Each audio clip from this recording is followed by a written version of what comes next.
Muito bem, meus irmãos e minhas irmãs, mais uma lição e eu gostaria de agradecer primeiramente a Deus pela oportunidade de trazer a vocês essa pré-aula e também agradecer a você, meu querido irmão, minha querida irmã, por estar aqui assistindo às nossas aulas, preparando os seus alunos para que nós possamos crescer na graça e no conhecimento do Senhor. Hoje, mais uma lição da Igreja em Jerusalém, hoje a lição de número 6, uma igreja não conivente com a mentira.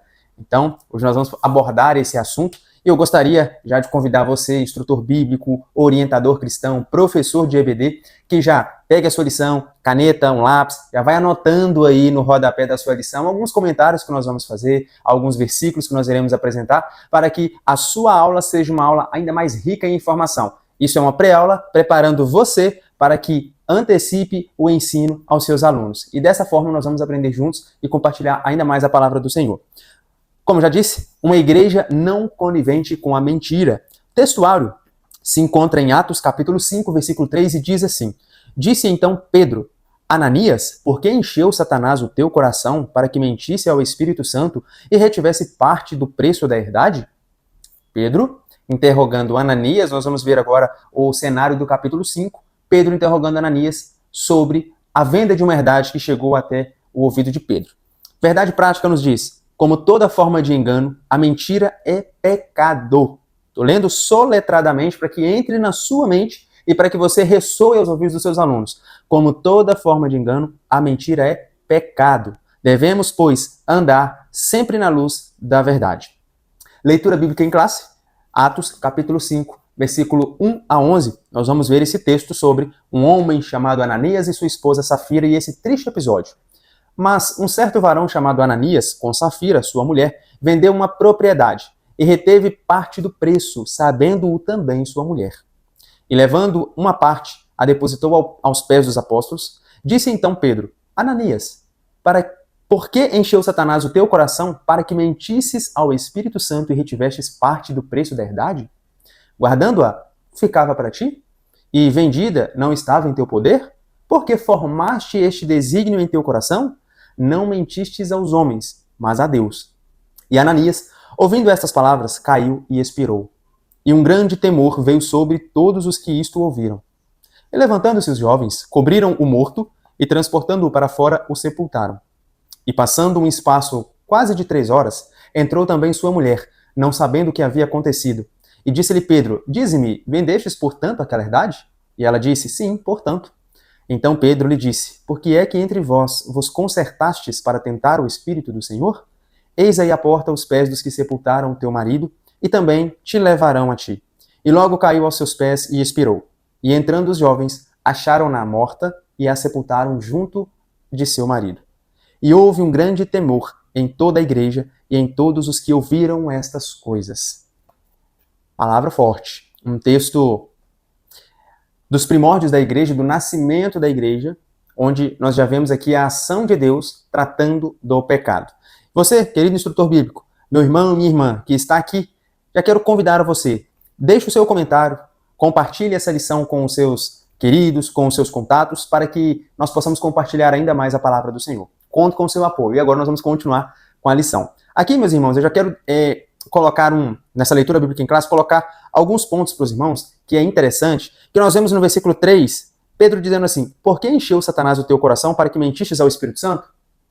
Primeiro ponto, mentistes ao Espírito Santo. Só que no versículo 4 ele diz assim, não mentistes aos homens, mas mentistes a Deus. E aqui nós já temos uma informação de que, como muitas pessoas acreditam que o Espírito Santo ele é apenas uma força, é apenas a terceira da pessoa da Trindade, como se fosse só um espírito que não tem participação na salvação, na vida do homem, que não é Deus, aqui nós já temos a informação de que o Espírito Santo, ele é sim igual a Deus, ele é Deus, igual na questão da Trindade, igual em coexistência, em poder, em soberania, ele é Deus, é a terceira pessoa da Trindade. Então aqui nós temos essa informação, porque Pedro estava cheio do Espírito Santo, ele diz essas palavras, dizendo: Por que formaste este desígnio em teu coração? Não mentistes aos homens, mas a Deus. Uma outra informação, um outro ponto importante, é que o nome Ananias significa cheio da graça de Deus. Mas nós vamos perceber que Ananias, ele conheceu não só o Deus cheio da graça, mas ele conheceu também o Deus Trino, Santo, o Deus 3 vezes Santo.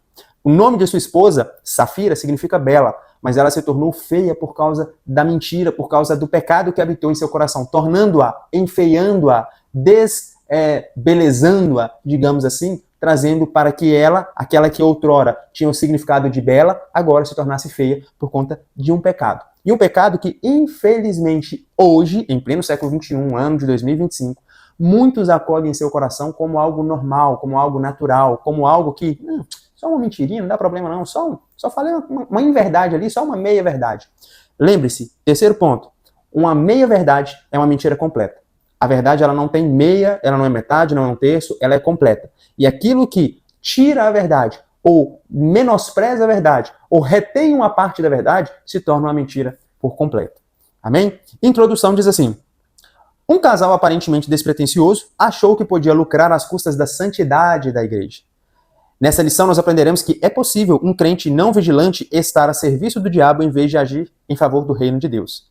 Como crentes, não podemos usar de engano, porque Deus sonda os nossos corações. E aí, eu coloco aqui para os irmãos que por que um casal aparentemente despretensioso achou que podia lucrar às custas da santidade da igreja? Nós vamos ver isso mais à frente, mas na lição passada, nós vemos no finalzinho dela, deixa eu pegar aqui para os irmãos, nós vemos aqui, no versículo 36, Atos capítulo 4, 36, diz assim, versículo 35, e repartia-se a cada um segundo a necessidade que cada um tinha. Só que olha um detalhe. Então José, cognominado pelos apóstolos Barnabé, que traduzido é filho da consolação, levita, natural de Chipre, possuindo uma herdade, vendeu-a e trouxe o preço e o depositou aos pés dos apóstolos. Olha para você ver. Esse José, que nós conhecemos como o Barnabé, ele simplesmente vendeu uma herdade e depositou aos pés dos apóstolos. Esse ato generoso de Barnabé tornou-se conhecido entre os irmãos, tornou-se reconhecido pelos apóstolos, e isso trouxe o quê? Um reconhecimento local, digamos assim, uma fama, entre aspas, para Barnabé. Ananias e Safira, querendo entrar nessa onda de, não, eu também quero ser famosinho, eu também quero, ser reconhecido, eles acabaram caindo no erro de tentar enganar o Senhor. Então, nós vamos estudar sobre isso hoje. Eu quis fazer esse paralelo porque os irmãos, como aqui na lição falou, um casal aparentemente despretensioso, com a intenção de lucrar às custas da santidade da igreja, eles não estavam apenas, isso não foi do nada que eles quiseram vender a sua propriedade e retiveram ali metade do valor. Não. Havia um exemplo, havia essas atitudes acontecendo e as pessoas que estavam fazendo, com a título de Barnabé, eles estavam fazendo intencionalmente, com a intenção de glorificar o nome do Senhor, de fazer o reino de Deus avançar. Então, aqui, neste exemplo, nós estamos vendo que eles, cegos pelo desejo de reconhecimento, de fama, de ser exaltados, de serem reconhecidos como aqueles que venderam as suas propriedades e depositaram também aos pés dos apóstolos, eles foram enganados pelo próprio inimigo. Mas aqui, enganado não quer dizer que o inimigo foi lá e no ouvidinho deles e eles cederam a ponto de culpar Satanás. Nós vamos aprender aqui que eles tiveram a responsabilidade nisso. Ponto 1. O diabo, o pai da mentira. João 8,44 já diz isso, Jesus dizendo que o inimigo, o diabo, ele é o pai da mentira. Mas, no ponto 1, é da natureza satânica mentir. Satanás induziu Ananias a mentir. Indução foi o que aconteceu também lá no Jardim do Éden, onde o inimigo, soprando belas palavras, belas intenções no coração de Eva, ele não pegou Eva e colocou na mão dela o fruto, ele não forçou Eva a comer, ele induziu, é uma das artimanhas do inimigo. E o inimigo, meus irmãos, ele não vai aparecer para nós, como a gente tem aquela imagem que o diabo ele vai aparecer com 2 chifres, todo pintado de vermelho, um rabo pontiagudo, com o seu garfo que vai fincar a gente. Pelo contrário, vamos ler um texto comigo aqui? 2 Coríntios, capítulo 11, versículo 14. Esse já é um complemento aqui para os irmãos que nós vamos falar. Segunda carta de Paulo aos Coríntios, capítulo de número 11, versículo de número 14.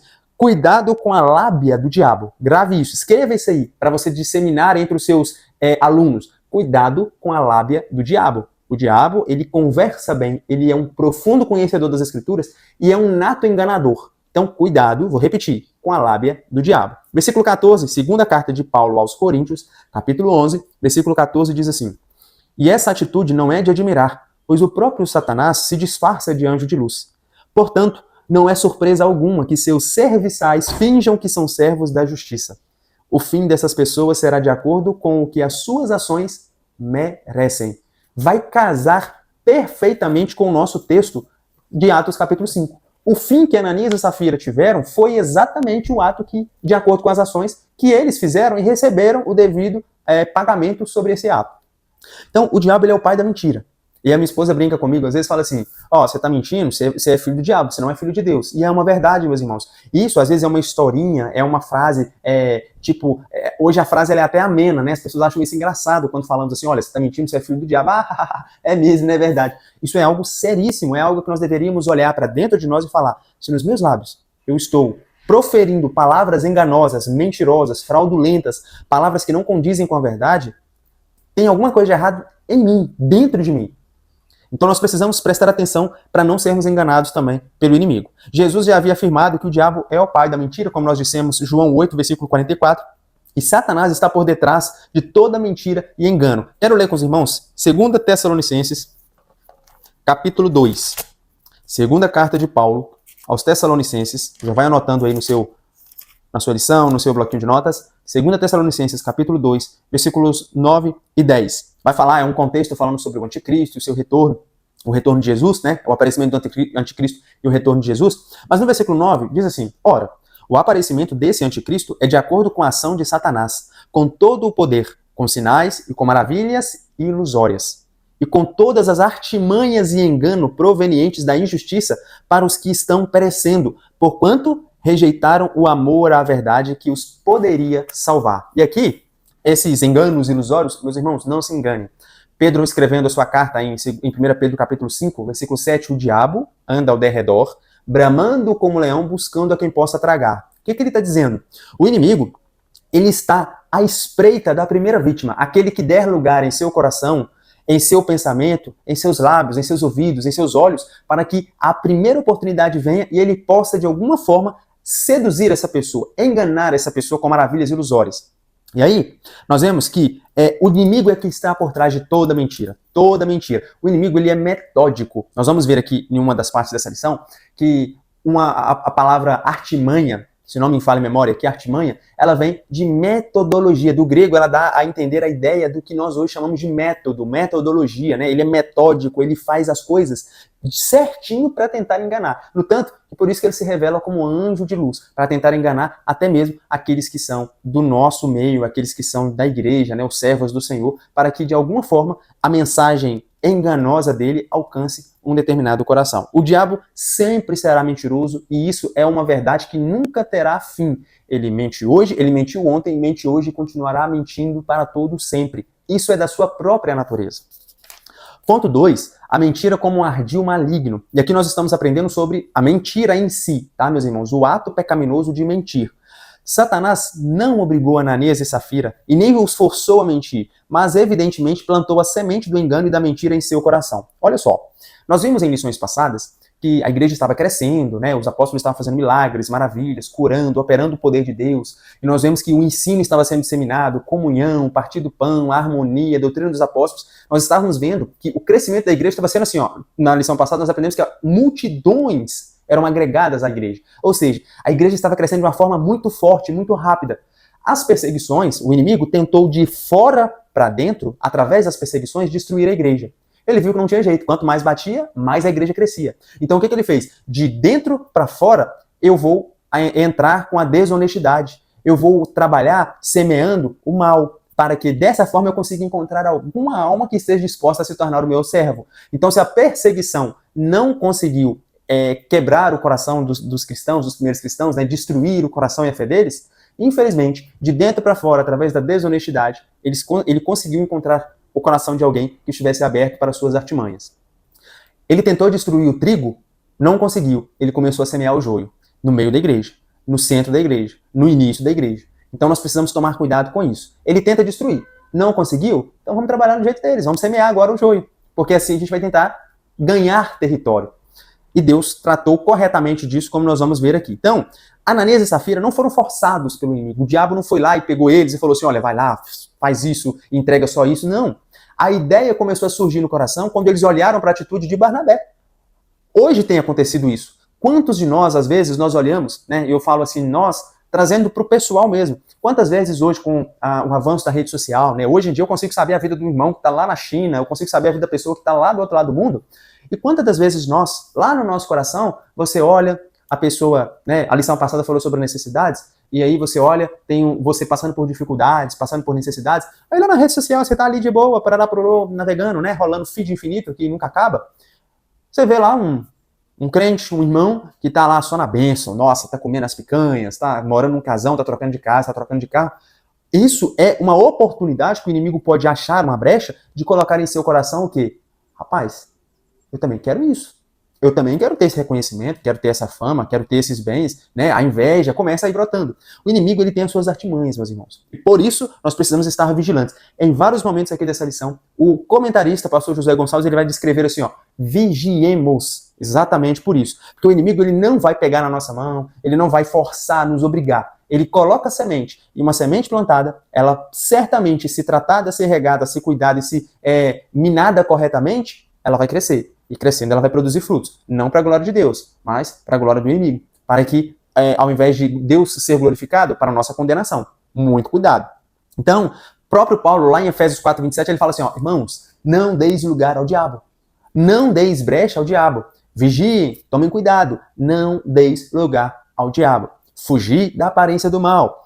É possível que o casal tenha flertado com a possibilidade de ganhar lucro e fama, fingindo estar fazendo a coisa certa. Duas coisas que não são em si mesmas pecaminosas, mas quando buscadas com a intenção errada se tornam pecado. Como eu disse, eles olharam para a atitude de Barnabé e inicialmente eles queriam fazer o mesmo.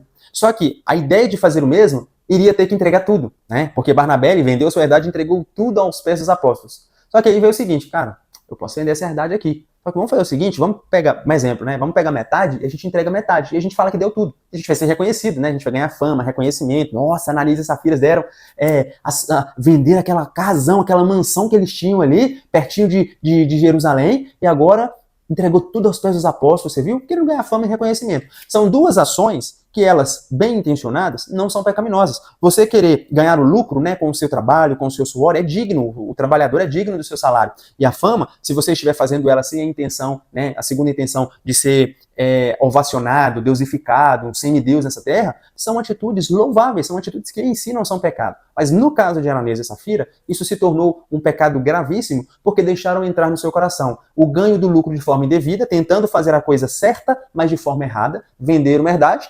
Supostamente eu entrego tudo aos pés dos apóstolos, eu tiro metade para ganhar o lucro e ao mesmo tempo eu ganho reconhecimento.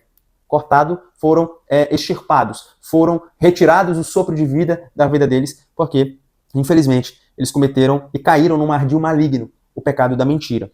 Ponto 3. Não superestime o inimigo. Irmãos, nós sabemos que Colossenses capítulo 2, versículo 15, nós vemos que Deus, Jesus na cruz, já venceu o inimigo. Vamos ler aqui, Colossenses capítulo 2, versículo 15. Né? O contexto fala sobre cristãos livres do legalismo. No versículo 15, versículo 13, só para os irmãos entenderem 2 versículos antes do contexto que eu quero dizer. E a vós outros, que estáveis mortos pelas vossas transgressões e pela incircuncisão da vossa carne, vos deu vida juntamente com ele, perdoando todos os nossos pecados.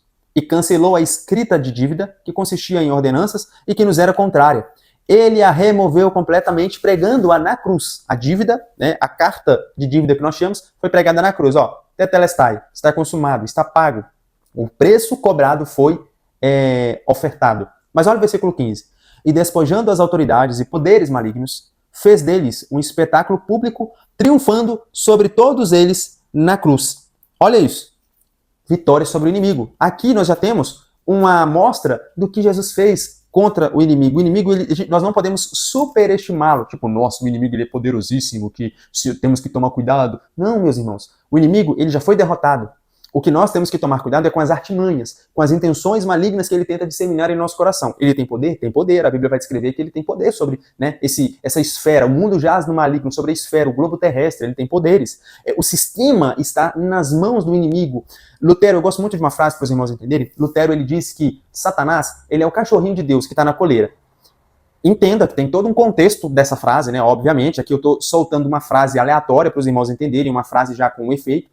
mas tem um contexto do porquê que ele está explicando isso. Ele está dizendo que Deus, ele governa tudo, ele é soberano, não tem ninguém, ele não tem rival, ele não tem inimigo, não tem um outro Deus que é compatível com Deus, que é o arqui-inimigo de Deus. Deus não tem inimigos. Só que, infelizmente, muitos cristãos, eles colocam o inimigo numa posição que ele não tem, colocam ele num patamar que ele não chegou, colocam ele como o inimigo de Deus, como se o diabo fosse o rival em poder, em autoridade, em governo, em soberania, em tudo. Não. O diabo, ele é uma criatura, como eu e você. Ele é uma criatura como uma planta, como um cachorro, como um animal.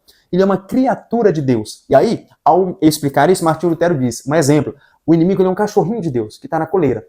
Quando Deus, ele quer castigar uma nação, por exemplo, ele vai lá, permite, né? Vamos pegar o caso de Jó. Os filhos de Deus se apresentando, vem Satanás no meio, também se apresentou, falou assim, ó, você tem visto o meu servo Jó? Ah, eu tenho visto, eu tô rodeando a terra inteira, né, e tal. Então, ó, permito que você vá lá e toque nele, né? Ah, ele é rico, ele é bem-aventurado, porque você dá a ele tudo? Não, eu permito. Ó, a coleirinha, vai lá. Eu permito que você vá lá e toque nele. Só não toca na vida. É um cachorrinho. Aí é título do que Martinho Lutero quis dizer. Então, o que eu quero dizer aqui para os irmãos? Vamos lá em 2 Coríntios, capítulo 2, versículo 9 e 10. 2 Coríntios 2, versículo 9, 10 e 11 também, né? Vamos ler o versículo 11. Foi também por esse motivo que vos escrevi, ou seja, saber se por meio dessa prova seríeis obedientes em tudo. Aqui o contexto é Paulo ensinando os irmãos aos coríntios a perdoar, né? Perdoando o pecador. E aí ele diz no versículo 10, se perdoardes alguma coisa a alguém, também eu perdoo. E aquilo que perdoei, se é que havia alguma falta a ser perdoada, perdoei na presença de Cristo por amor de vós. Olha o versículo 11. A fim de que Satanás não tivesse qualquer vantagem sobre nós, pois não ignoramos as suas artimanhas, os seus métodos, a sua forma de trabalhar. Nós não podemos ignorar as artimanhas do inimigo. Então, não coloque o inimigo num pedestal ou numa posição que ele não tem, mas também não superestime colocando ele, como muitos falam assim, não, o diabo está aqui ó, na sola do meu pé, eu estou pisando nele. Ainda não, meu irmão. Ainda não. Você ainda não tem esse poder, não tem essa autoridade, ainda não foi chegado o tempo. Pelo contrário, hoje nós ainda estamos rodeados por 3 coisas. E essas 3 coisas, se nós levarmos ela na sua essência, na sua natureza, estão à disposição do inimigo. O mundo, o sistema e a nossa carne. São fracos. E nesses 3 pontos, o inimigo se sobressai. Então nós devemos tomar cuidado. Paulo escrevendo a sua carta, 2 Coríntios capítulo 2, versículo 10, 9, 10 e 11, ele está falando exatamente sobre isso.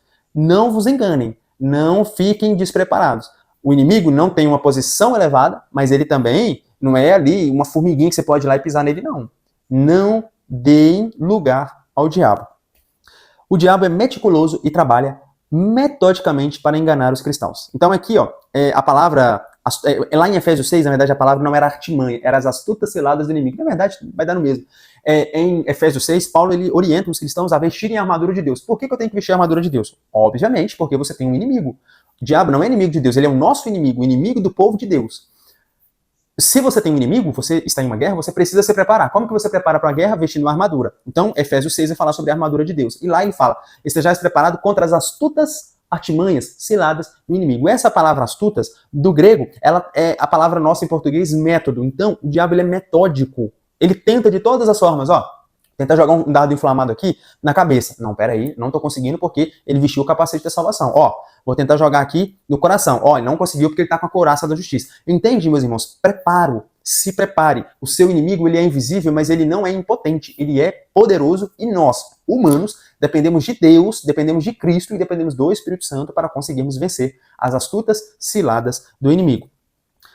Vigiemos. Primeira parte, onde o escritor Josué Gonçalves, né, o comentarista dessa lição, ele escreve: vigiemos, aqui no ponto 3, não superestime o inimigo. Quer ver mais 3 ferramentas, mais 3 itens que Deus coloca à nossa disposição para vencermos o inimigo? A palavra de Deus, que é a espada, a nossa fé, que é o escudo, a oração, são coisas que, colocadas corretamente, nós temos a capacidade de vencer o inimigo. O cristão e a mentira. Aí eu faço uma pergunta: o crente, ele pode mentir? Grave isso no seu coração que a gente vai voltar depois. Mentira é uma escolha. Ponto 2. Um fato fica evidente. Tanto Ananias quanto Safira agiram livremente na questão envolvendo a venda de uma propriedade. Olha só, Pedro pergunta para eles assim: Ananias, por que encheu Satanás o teu coração? Se você tivesse guardado a propriedade, se você não tivesse vendido, ela era sua, não era? Ninguém te pediu para vender, ninguém te exigiu a venda, ninguém te obrigou a vender. Se você tivesse ficado com ela guardado para ti, ela continuaria sendo sua, criatura. Agora, se você tivesse vendido e não quisesse repartir, continuaria sendo seu. O problema, sabe onde que tá? Ananias, o erro de Ananias de querer vender ou de querer guardar para ele, isso não era o problema. Ele poderia guardar, não seria problema. É dele. Deus não exigiu isso dele. Deus colocou no coração de Barnabé voluntariamente o desejo de contribuir, porque viu os necessitados, como nós aprendemos na lição passada. Então, Barnabé, ao invés de guardar, vendeu. O dinheiro poderia ser para Barnabé do mesmo jeito. Só que Barnabé sentiu no coração a vontade de entregar tudo para que os irmãos mais necessitados tivessem pelo menos o básico, tivessem condições. Ananias, vendo isso, pensou assim, rapaz, vou vender também. E aí eu vou vender, só que é o seguinte, eu não quero dar tudo. Posso guardar. Pedro não reconheceu isso como um erro. Ele falou, se você guardasse, continuaria sendo seu. Se você tivesse vendido, o dinheiro continuaria sendo seu. Sabe qual que tá o problema? Tá aqui, ó. Eu retirei metade, eu vendi, retirei metade, retirei uma parte, entreguei e falei, tá tudo aí, vendi tudo. Vendi a minha casa e estou entregando 100%. Mas na verdade eu retive uma parte. O erro estava aí. Por quê? Queriam ganhar lucro e reconhecimento em coisas ilícitas, em mentiras. E isso Deus não permite. Então, Ananias ele não foi obrigado e nem tampouco constrangido a agir de forma como agiu. Mentir é uma escolha que envolve a natureza moral. Ora, para haver responsabilidade moral, é necessário que os nossos atos sejam feitos livremente, isto é, não estejam sobre nenhuma força externa que nos obrigue a praticá-los. De fato, ninguém pode, vamos supor, comete um crime, comete um ato vergonhoso, digamos assim, se ele estava sob pressão, ameaça, alguém estava obrigando ele, não foi nada moral. Ele fez aquilo não por livre e espontânea verdade, mas porque foi obrigado. Obrigaram ele a fazer, constrangeram ele a fazer. Agora, se eu, por livre e espontânea vontade, fiz um ato vergonhoso, cometi um pecado grave, isso não pode ser atribuído ao inimigo. Hoje, o grande problema da grande maioria das igrejas é que os seus membros, ou até mesmo a própria igreja em si, comete erros, esses erros são descobertos, e aí, para amenizar, não, mas, irmão, foi o inimigo, né? O inimigo é sinistro, é tenebroso, né, meu irmão? O inimigo de nossas almas, ele é terrível. Não, meus irmãos. O cara bate na mulher, o cara agride os filhos, o cara xinga patrão, o cara agride as pessoas na rua, trai, coloca os olhos em pornografia, adúltero, mentiroso, invejoso, fala mentiras, falácias, dissemina o ódio, dissemina fake news, digamos assim, dissemina fofocas. Ai, é o diabo que fez isso comigo. Meus irmãos, não caiam nesse erro. Não caiam nesse erro. O inimigo pode colocar a semente, mas quem tem o poder de tomar a atitude ou de refrear a atitude é você. Então, grave isso no seu coração. Não deis lugar ao diabo. Atraídos pela mentira. É possível que, ao verem os demais crentes fazendo ações louváveis, quando doavam seus bens, tivessem visto nesse gesto uma oportunidade de obterem, além do reconhecimento, o lucro pelo patrimônio que fora vendido e supostamente doado. É o que nós já estamos comentando, né? Eles foram atraídos por uma mentira.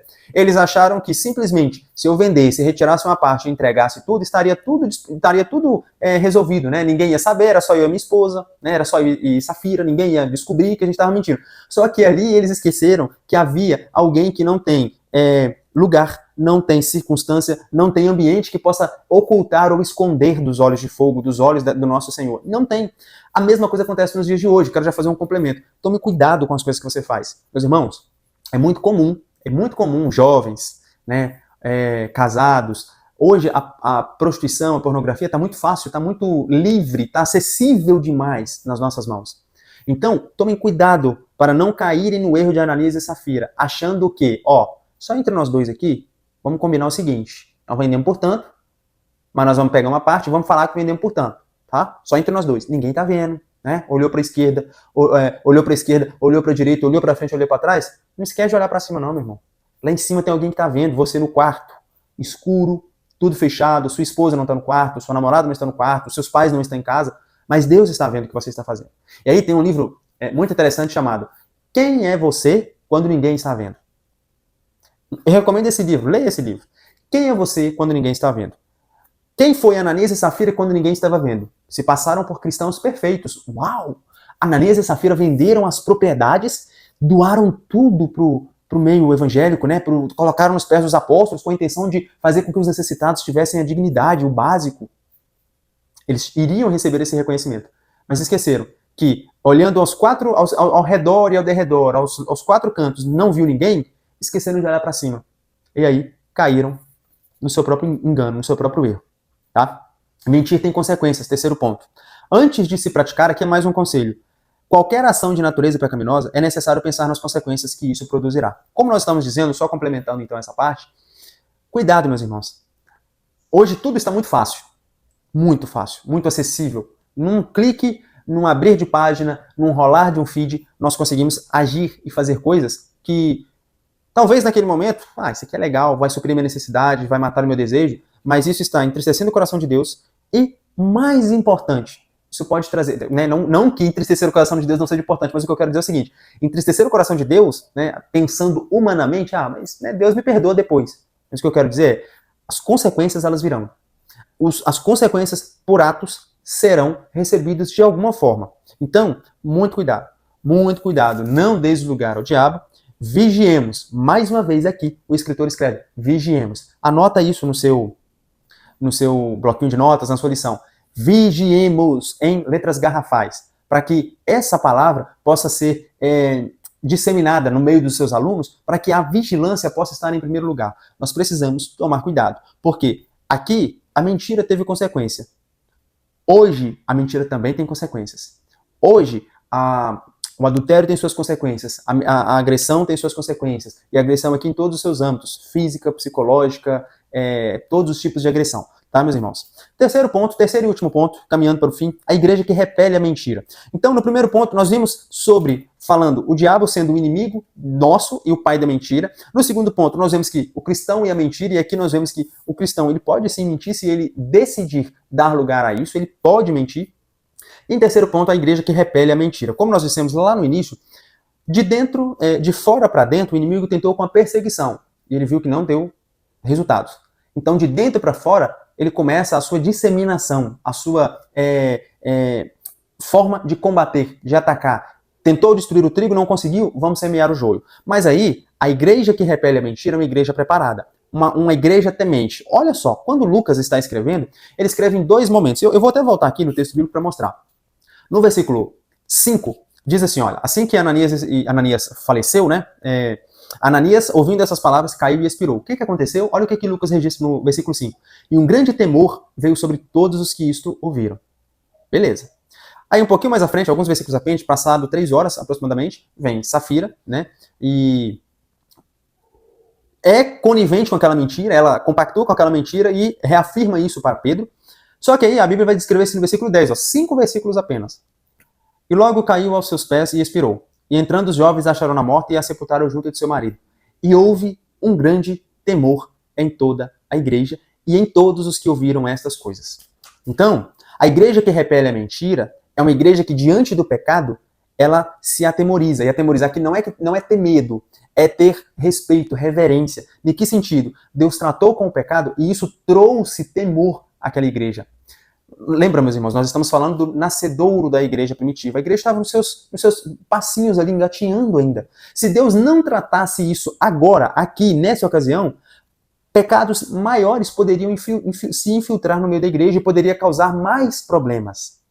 A igreja que antes estava sendo perseguida não foi destruída pela perseguição, mas agora a igreja que está sendo semeada pela mentira, ela poderia ser destruída de dentro para fora. Mas para abater o mal, extirpar o mal do meio do povo de Deus, foi necessário que a atitude e a ação de Deus imediata, a consequência em relação ao pecado imediatamente fosse tomada para que esse mal não se propagasse no meio dos primeiros cristãos. Então, os fatos ocorridos com Ananias e Safira trouxeram grande temor dentro e fora da igreja, porque não foi só pelos que viram acontecendo, mas também pelos que ouviram, ou seja, as pessoas que estavam ao redor, né, às vezes nem estavam dentro da igreja, mas ouviram o caso de Ananias e Safira, começaram a temer não de medo, mas a se reverenciar. Nós estamos diante de um Deus santo.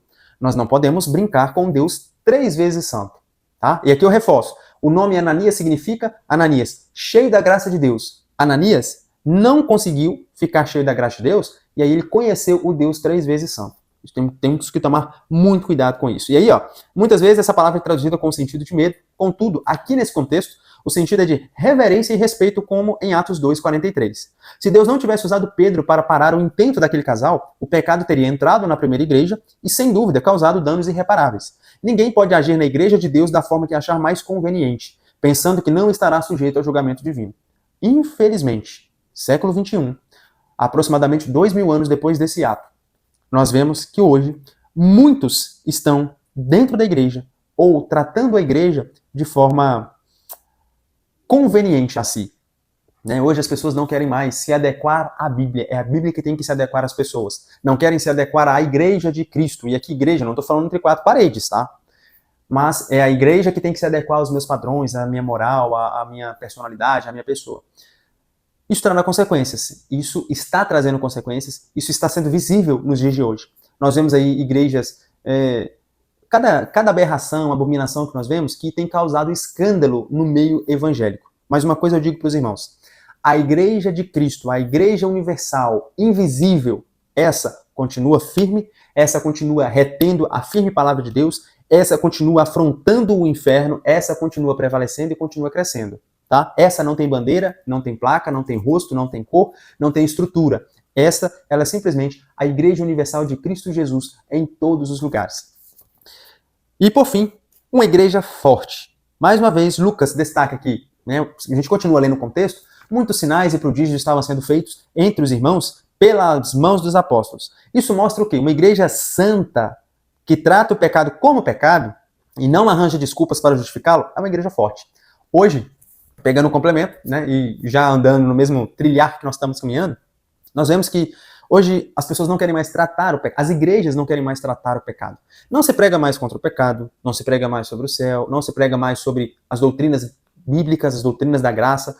Se não se prega isso, quando acontece algo pecaminoso no meio da igreja, é mais fácil justificar do que tratar, porque tadinho, meu irmão? Ele é fraco, o inimigo ele é terrível. Olha só o que o inimigo fez o irmão fazer, vamos perdoar ele, vamos reconciliar com ele e tudo. Mas se o pecado não for tratado, isso vai continuar crescendo, um irmão vai ver que o cara cometeu um pecado, a irmã cometeu um pecado, isso não foi tratado, só foi justificado, só foi varrido para debaixo do tapete, e ele vai fazer coisas iguais ou piores. E aí é onde a igreja se perde. A igreja perde a sua força, o Deus trino e 3 vezes santo, se afasta dessa igreja e essa igreja está largada a Deus dará, como se diz. Por quê? Porque o pecado, Deus não compactua. Segundo a carta de Paulo aos Coríntios, Deus não compactua com o pecado. Cristo não compactua com Belial, as trevas não têm pacto com a luz, o bem não tem pacto com o mal, o cristão não tem pactuação com o pecado e Deus não tolera esse tipo de atitude. Então hoje é mais fácil justificar do que tratar. Uma igreja fraca, anêmica por falta de disciplina espiritual e que aprendeu a tolerar o pecado em seu meio, torna-se inoperante. Vou responder uma pergunta para os irmãos. Já viu aquelas igrejas que tem anos que está ali numa determinada comunidade e nada muda? Ela está ali pregando.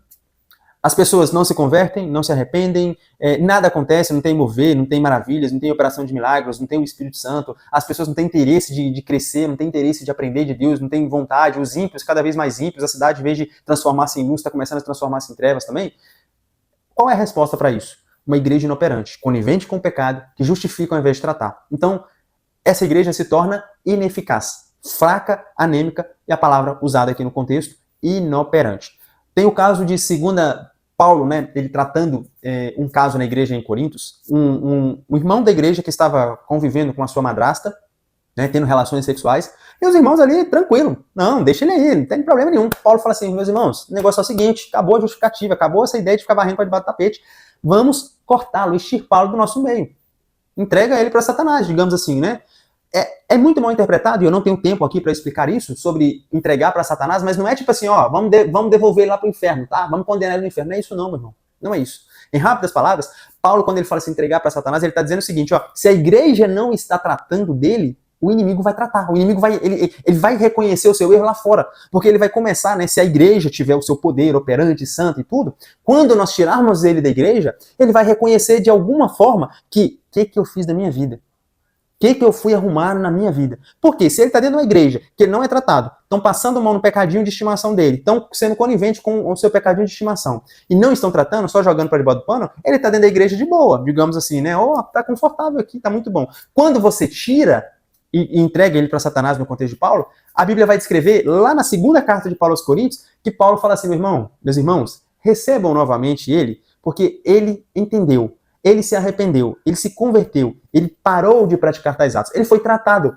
E agora, 2 Coríntios capítulo 2, versículo 9, que nós lemos, capítulo 11, para não dar lugar ao inimigo também, que ele aparece como anjo de luz, Paulo agora está dizendo assim, olha, perdoa-o e o restabelece no corpo de Cristo. Porque ele entendeu, ele parou de praticar, ele saiu daquela zona de conforto. Por quê? Estava dentro da igreja, não foi tratado, não foi devidamente punido corretamente, né? Foi só justificando, só varrendo para debaixo do tapete.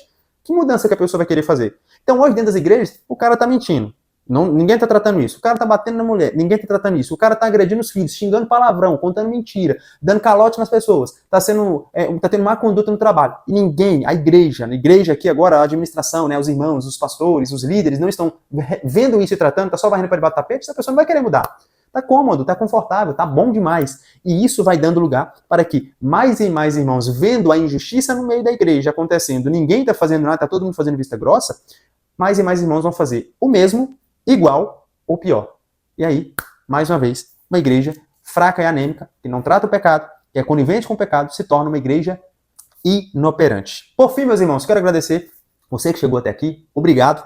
Agradeço a Deus pela essa oportunidade. Já te convido mais uma vez, curta o nosso vídeo, compartilhe com mais irmãos, compartilhe no grupo aí de EBD, os grupos de WhatsApp que você tem, compartilhando para que a mensagem do Senhor alcance mais corações, que mais professores, mais instrutores bíblicos tenham esse subsídio para preparar as suas aulas. E se você quiser se sentir à vontade, deixe um comentário aqui no nosso vídeo. Com carinho eu vou procurar respondê-lo. E por fim, conclusão. É possível que ele encontre até mesmo justificativos. E aqui ele está falando sobre o crente pecar. Se não for tratado, é possível que ele encontre até mesmo justificativas plausíveis para comportamentos notadamente pecaminosos. Nós estamos falando isso aqui, né? Acabei de fazer um comentário sobre isso. Não é possível. Grave isso. Escreve isso aí no caderninho, no bloco de notas, na sua lição. Grave isso. Uma coisa é certa.